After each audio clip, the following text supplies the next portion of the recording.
अस्सलामुअलैकुम।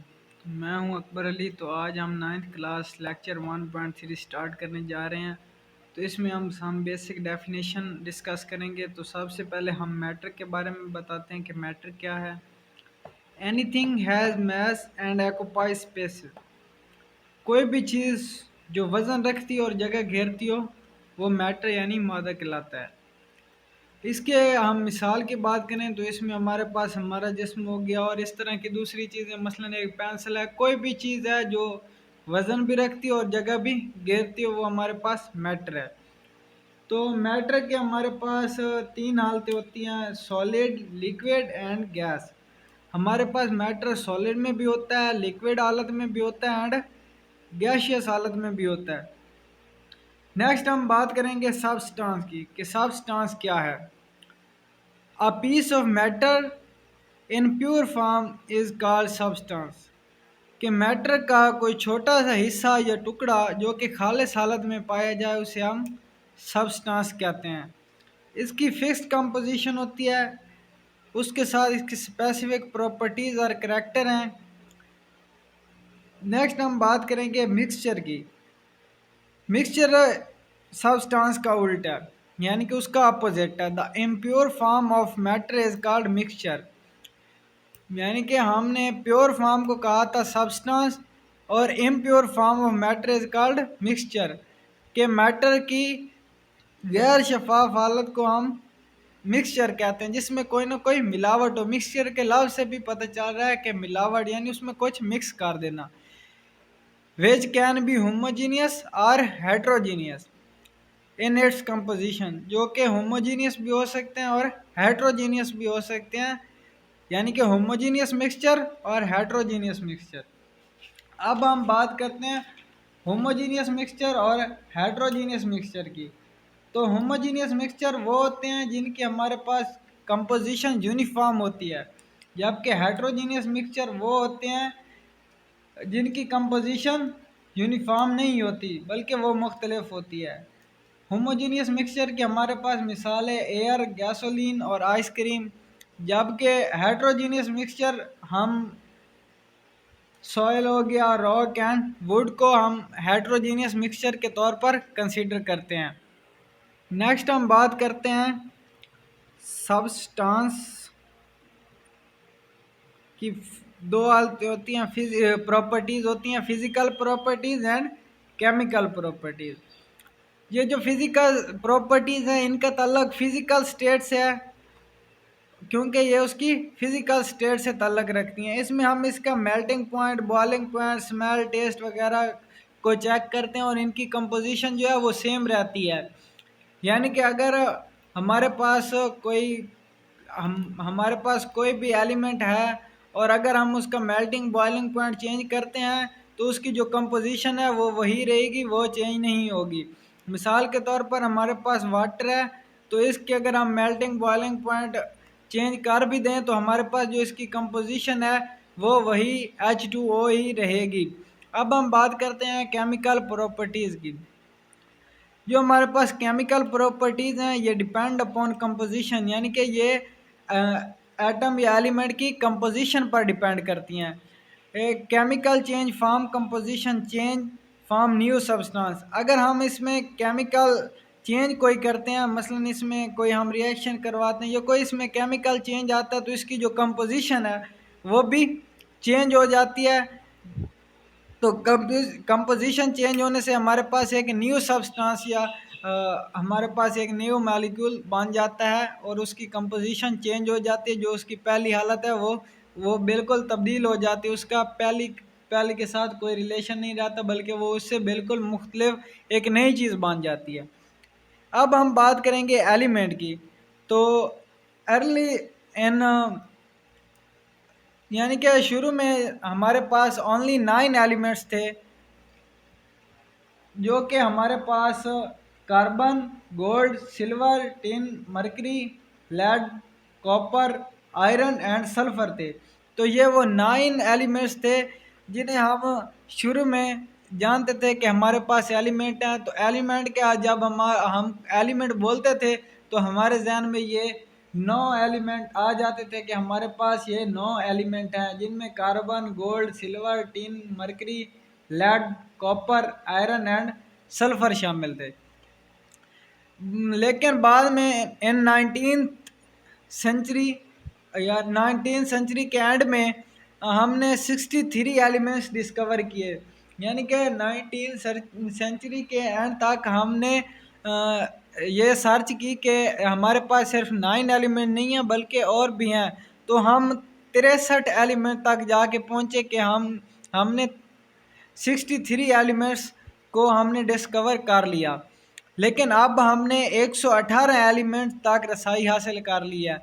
तो आजकल हम जो एलिमेंट्स अगर आ जाए लफ्ज़ तो हमसे पूछा जाए कि कितने एलिमेंट्स हैं, तो हम कहते हैं 118, कि हमारे पास 118 एलिमेंट्स हैं, जिनमें से 92 ऐसे एलिमेंट्स हैं जो नेचुरली अकरिंग यानी कि कुदरती तौर पर पाए जाते हैं।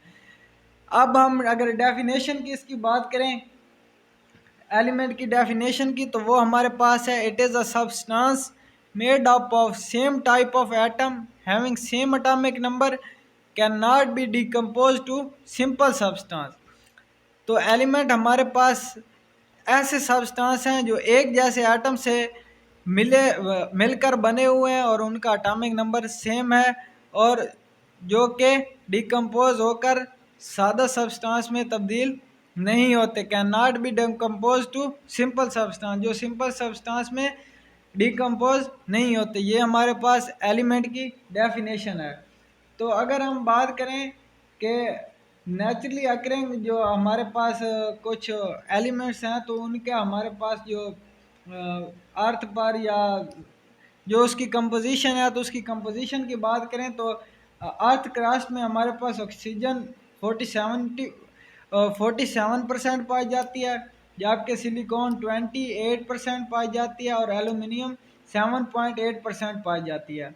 अगर हम ओशन की बात करें तो वहाँ ऑक्सीजन 86%, हाइड्रोजन 11% और क्लोरीन 1.8% पाई जाती है।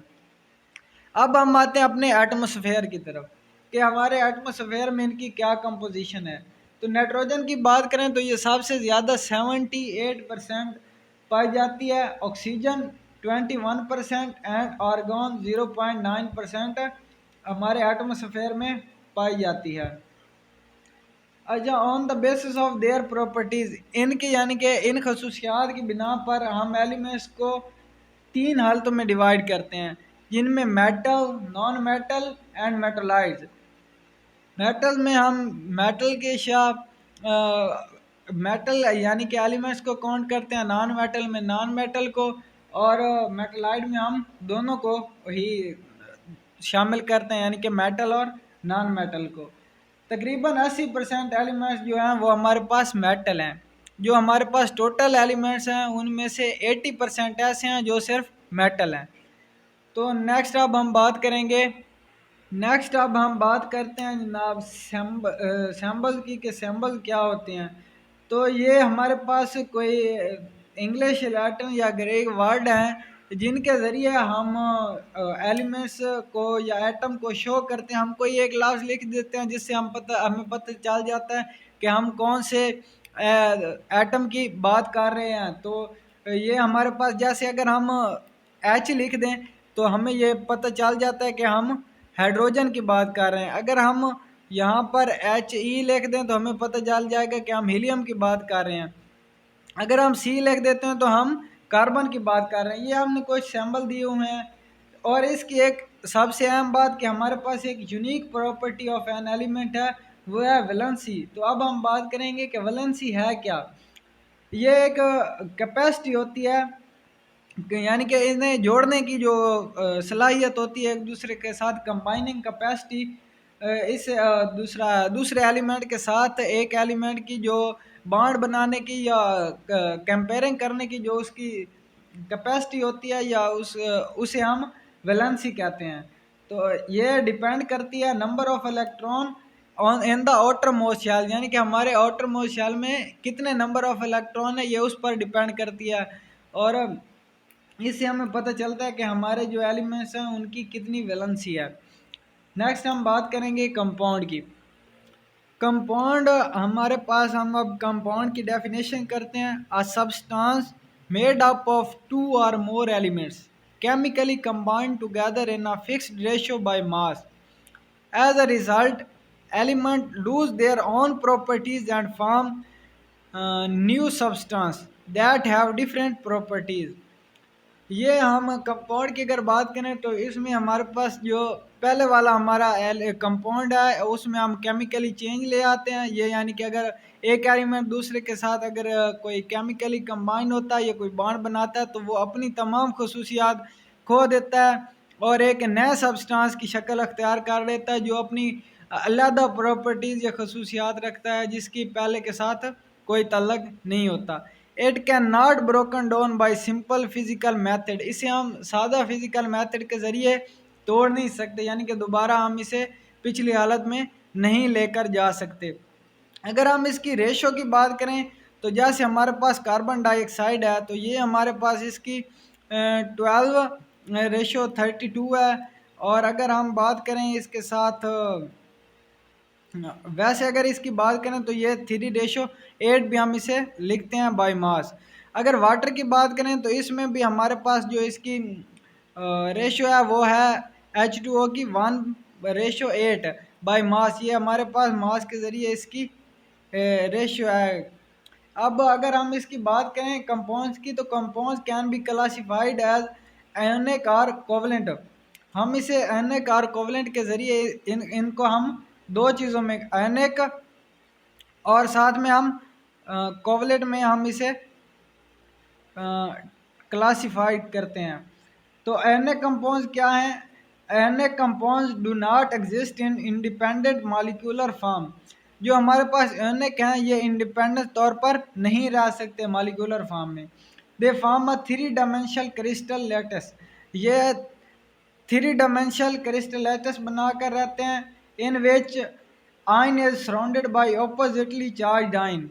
जो हमारे पास आइन होते हैं वो अपने मुखालिफ जो अपोजिट चार्ज आइन होते हैं उसके ज़रिए इन्होंने एक दूसरे को घेरा होता है। दीज अपोजिटली चार्ज आइन attract each other very strongly. ये जो अपोजिटली चार्ज हैं ये एक दूसरे को बड़ी शिद्दत के साथ कशिश कर रहे होते हैं, एक दूसरे की तरफ अट्रैक्ट कर रहे होते हैं। As a result ionic compounds have high melting and boiling point. जिसकी वजह से आयोनिक कंपाउंड जो हमारे पास है उनका मेल्टिंग पॉइंट और बॉइलिंग पॉइंट हाई होता है, क्योंकि इन्हें तोड़ने के लिए हमें बहुत सारी एनर्जी चाहिए होती है या इन्हें बॉयल करने के लिए, क्योंकि आपस में ये बहुत मजबूती के साथ जुड़े होते हैं और इन्हें हम जब बॉयल करते हैं तो हमें बहुत सारी एनर्जी चाहिए होती है, इसलिए इसका मेल्टिंग और बॉइलिंग पॉइंट ज़्यादा होता है बाकियों की निस्बत। दिस कंपोज ये जो कंपाउंड्स हैं हम इसे फार्मूला यूनिट्स की मदद से हम इसे ज़ाहिर करते हैं। नेक्स्ट हम अब चलते हैं अपने नेक्स्ट लेक्चर की तरफ, नेक्स्ट टॉपिक की तरफ। तो नेक्स्ट हमारे पास था covalent. The covalent compound mostly exist in molecular form. जो ये हमारे पास कोवलेंट हैं ये मॉलिक्यूल की फॉर्म में पाए जाते हैं, जबकि हमने बताया था आयोनिक जो है वो मॉलिक्यूलर फॉर्म में इंडिपेंडेंट तौर पर नहीं रह सकते। अच्छा, the covalent compound mostly exist in molecular form. A molecule is a true representative of the covalent compound and its formula is called molecular formula। जो हमारे पास कोवलेंट कंपाउंड का फार्मूला हम यूज़ करते हैं उसे हम मॉलिक्यूलर फार्मूला कहते हैं। नेक्स्ट हमारे